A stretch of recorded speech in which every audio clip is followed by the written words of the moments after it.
Hello everyone. I'm just putting together a really quick video for you. I'd like to show you some of the amazing things we can do with our myBlueprint IPP tool, our individual pathway planner. Today I'd like to show you, once we log in, I'd like to show you how to create your own shareable and unique digital portfolio. So if you'll bear with me.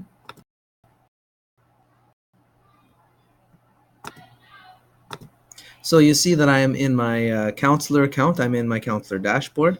I'm going to go to the student view just so you can see what your students can do. And if you're a student watching this, you can probably explore your way through all of this as well, just by signing into your account. So I'm signed into my account, and we wait for the internet to fire up here. And on my home page, it shows me how far I am along in terms of completing my individual pathway planner tasks. And just by going through the different tasks, I'm almost done as a student.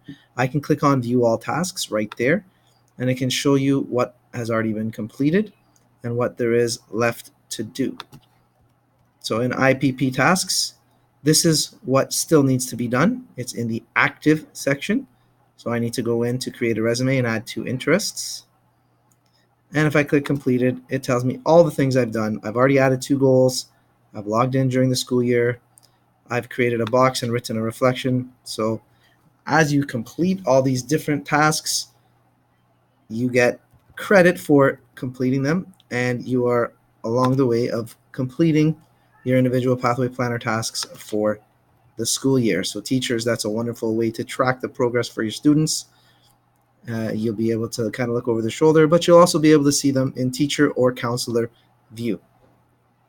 Now from here, I'm going to have a peek in my home menu on the sidebar here. I'm going to go to portfolios. There's a couple of different ways that we can get portfolios started, but from here I'm going to click portfolios.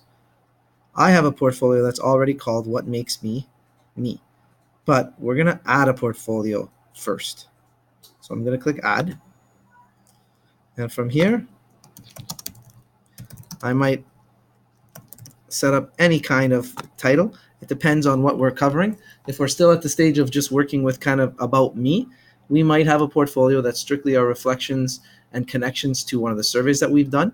As the year progresses, we might have portfolios around different learning styles, different learning habits, different learning skills from our Ontario Provincial Report Cards. So it's just dependent upon your creativity and how much you get to complete with your students and where you see yourself going with the tool.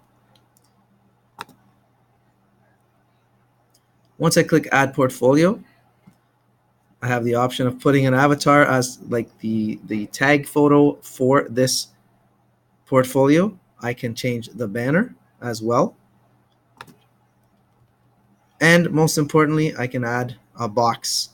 You might remember adding a box from the All About Me portfolio is like adding a new section or adding a new topic, adding some new content. So if I decide to add, for example, from myBlueprint,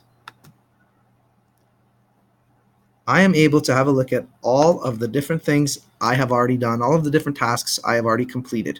So it knows my learning style, my personality type, my interest type, only because I've gone into Who Am I, and I've gone into the Who Am I section, and I've completed these surveys. So once your students have completed these surveys, once they have done some self-exploration, they will have some content from myBlueprint from which to build a portfolio. As you can see, there's a lot of different content depending on what you have your students explore and what you have them do.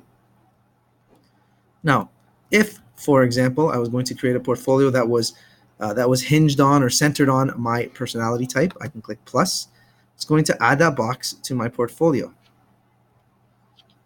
I'm going to close this area. And as you can see now, I'm in my portfolio, the portfolio that's called My Learning Styles. And from here, I have my personality type in here.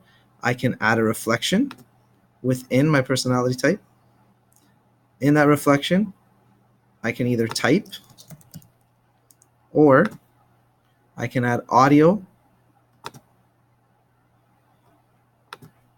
From here, I am actually recording the audio into my portfolio, And in this way, I could almost do like a podcast version or just any type of oral explanation of the content that I am working on.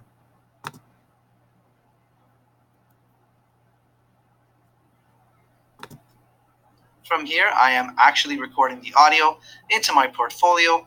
And in this way, I could almost do like a podcast version or just any type of oral explanation of the content that I am working on. And I have decided to keep that, and I have put that reflection into my post and into my portfolio. And from here, I can continue to build my portfolio. I can continue to add various forms of media. I can have a look at the reflection, and it will have the recording there for me. And I can add other media as I see fit. Anything that I really want. I can even add a video. And so now, I think our challenge as teachers is to try to wrap our heads around just how powerful this tool can possibly be and how exciting this is as a learning opportunity. And lastly, you can click on the share button when your portfolio is all set. What a great way to share with family, with friends, with your teacher. What a wonderful way to share your portfolios. You click it.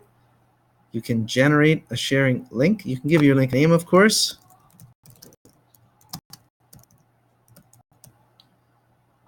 You generate your link. You can see that it showed up at the bottom here. I can copy my link, or I can touch, or I can click into here. Here's my options. I can go straight to emailing it, or I copy it. Once it's on my clipboard, I can just put that link into anything I want, whether it's an email, whether it's a QR code creator, straight into a learning management system, however I want to share it.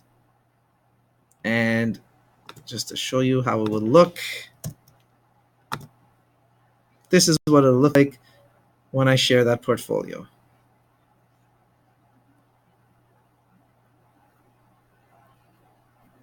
And it actually looks really good on a mobile device as well. As I've tried this, you can try it for yourself.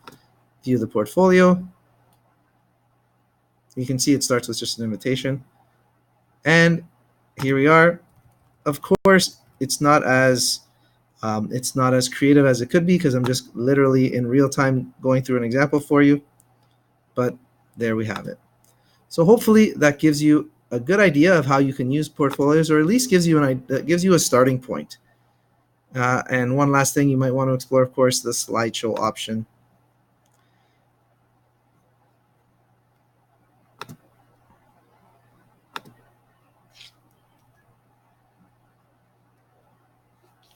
Again, has all the content, different presentation method. So hopefully this gave you a starting point, a little bit of insights, and at least maybe gets the creative juices going about ways that you can use the myBlueprint Individual Pathway Planner to create some really powerful and really cool digital portfolios with and for your students.